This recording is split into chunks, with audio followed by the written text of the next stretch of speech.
R.I.P. Chuck Negron, the voice behind Joy to the World, is gone forever. Heartbreaking final days revealed. The music world lost one of its most vibrant and resilient voices on February 2nd, 2026, when Charles Chuck Negron II, founding member and lead vocalist of Three Dog Night, passed away peacefully at his home in Studio City, California. He was 83 years old. Surrounded by his loving family, Negron succumbed to complications from heart failure, a condition diagnosed in his final months, compounded by decades-long battles with chronic obstructive pulmonary disease, COPD.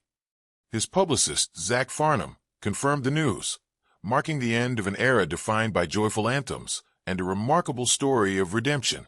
Negron's signature tenor brought unparalleled energy to rock's golden age.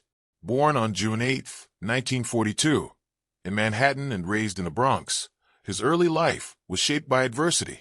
Parental separation at a young age led to him and his twin sister being placed in an orphanage. Yet music offered solace. As a teenager, he performed in doo-wop groups and even appeared at the Apollo Theater, a rare achievement for a white artist in Harlem's vibrant R&B scene. These roots fueled his soulful delivery and harmonic precision. In 1967, Negron teamed up with Danny Hutton and Corey Wells to form Three Dog Night, a band that revolutionized pop rock by featuring three distinctive lead vocalists and masterfully interpreting songs from diverse writers. Their formula exploded. Between 1969 and 1975, they notched 21 top 40 hits, including 3 number ones. Negron's voice soared on tracks like the emotional ballad one, a Harry Nilsson cover that reached number 5, the breezy and old-fashioned love song, the introspective Easy to Be Hard from Hair, and the defiant The Show Must Go On. But nothing defined him like Joy to the World. Released in 1971 and penned by Hoyt Axton, the song's opening line, "Jeremiah was a bullfrog, was a good friend of mine," became an instant cultural phenomenon. Negron's exuberant, playful delivery propelled it to 6 weeks at number 1, making it the top song of the year. Its infectious joy captured the era's optimism, turning a whimsical tune into a timeless sing-along that still echoes at parties, stadiums, and family gatherings decades later. Fame, however, came with shadows. The relentless touring, parties, and rock excess led Negron into a devastating heroin addiction that lasted over 2 decades.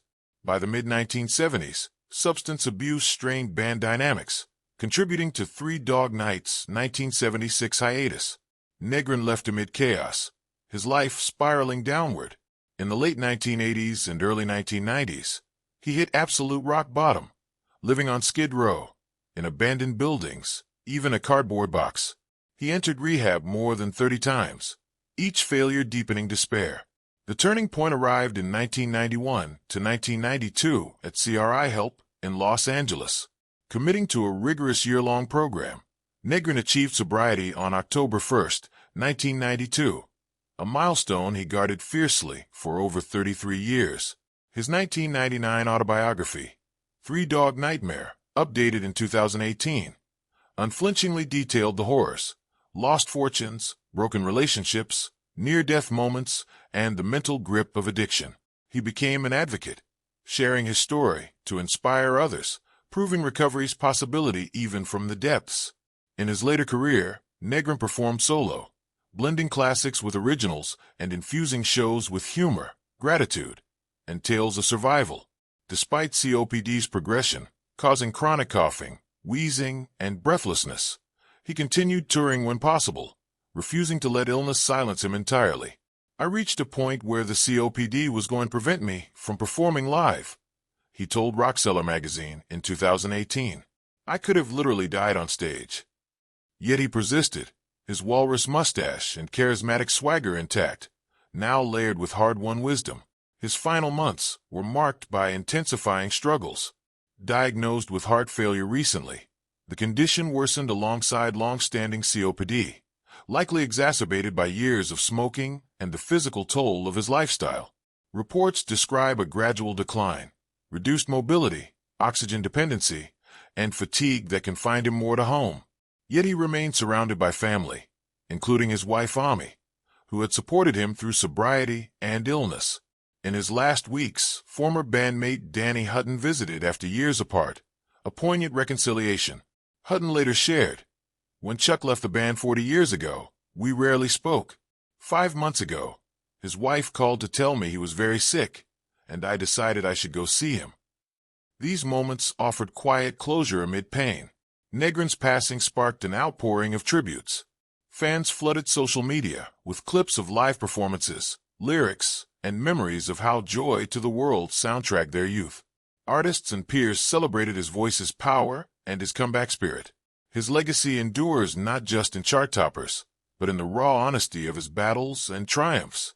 Chuck Negron's life was a full arc, from Bronx streets to stadium lights, from addiction's abyss to sobriety's light, and finally to a peaceful end at home. His tenor brought literal joy to the world, lifting spirits through irrepressible energy. In death, that joy lingers in every replay of his hits. Rest in peace, Chuck. Your voice echoes forever, reminding us that even after the darkest nights, joy can return. Jeremiah may have been a bullfrog, but Chuck Negron was a legend.